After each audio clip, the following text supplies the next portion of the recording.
ఈరోజు ఏప్రిల్ 4 నుంచి జియో హాట్‌స్టార్‌లో స్ట్రీమింగ్ అవుతున్న touch me not web series గురించి రివ్యూ ఇస్తాను. Story introduction. ఈ సిరీస్ ఒక సూపర్‌న్యాచురల్ క్రైమ్ థ్రిల్లర్. రిషి దీక్షిత్ శెట్టి అనే టీనేజర్‌కి సైకోమెట్రీ సామర్థ్యం ఉంటుంది. అంటే వస్తువుల్ని లేదా వ్యక్తుల్ని తాకడం ద్వారా వాటి గతం గురించి తెలుసుకోగలడు. నవదీప్ ఒక ఇన్వెస్టిగేటివ్ ఆఫీసర్‌గా కనిపిస్తాడు. ఒక సీరియల్ కిల్లర్ కేసుని సాల్వ్ చేయడానికి రిషి సామర్థ్యాలను ఉపయోగిస్తారు. మొదటి 2 ఎపిసోడ్స్ సిరీస్ బాగా స్టార్ట్ అవుతుంది. రిషి క్యారెక్టర్ ఎస్టాబ్లిష్మెంట్, అతని సూపర్నాచురల్ పవర్ ఇంట్రడక్షన్ చాలా ఆసక్తికరంగా ఉంటాయి. నవదీప్ టీంతో కలిసి కేసు మిస్టరీని ఛేదించడం టెన్షన్గా సాగుతుంది. మిడిల్ ఎపిసోడ్స్ 3 నుంచి 4 వరకు ఇక్కడ కథలో ట్విస్టులు వస్తాయి.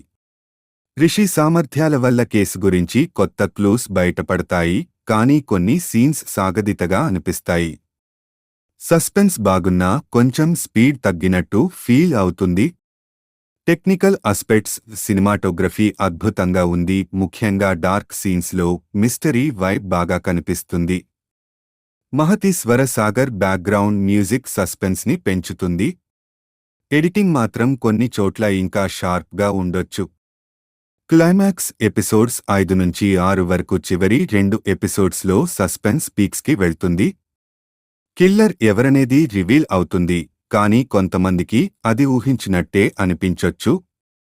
ఎమోషనల్ కనెక్ట్ కాస్త ఎక్కువగా ఉంటే ఇంకా బాగుండేది. Plus points. దీక్షిత్ శెట్టి, నవదీప్ నటన సిరీస్కి ప్రాణం. ఇద్దరూ తమ పాత్రల్లో ఒదిగిపోయారు. సైకోమెట్రీ కాన్సెప్ట్ కొత్తగా, ఆసక్తికరంగా ఉంది. సినిమాటోగ్రఫీ, బ్యాక్గ్రౌండ్ మ్యూజిక్ సస్పెన్స్ని. Minus points. మిడిల్ ఎపిసోడ్స్లో కొంచెం స్లో అవుతుంది, టైట్ ఎడిటింగ్ లేదు. సపోర్టింగ్ క్యారెక్టర్స్ కోమలి, సంచిత పాత్రలు పెద్దగా ఉపయోగపడలేదు. క్లైమాక్స్ కొంతమందికి ఊహించినట్టు అనిపించొచ్చు, ఇంకా షాకింగ్గా ఉండొచ్చు. ఎమోషనల్ డెప్త్ కొంచెం తక్కువగా ఉంది. రేటింగ్ 3/5. టచ్ మీ నాట్ ఒక మంచి సూపర్నాచురల్ థ్రిల్లర్ అనుభవాన్ని ఇస్తుంది.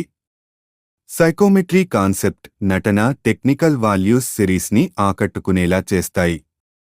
కానీ కథలో ఇంకా డెప్త్, ఎడిటింగ్లో షార్ప్నెస్ ఉంటే ఇంకా గొప్పగా ఉండేది. థ్రిల్లర్స్ ఇష్టపడే వాళ్లకి ఇది ఒకసారి చూడదగ్గ సిరీస్. మామా, నీకు ఈ రివ్యూ నచ్చిందా? ఇంకో సినిమా లేదా సిరీస్ గురించి చెప్పమంటే చెప్తాను.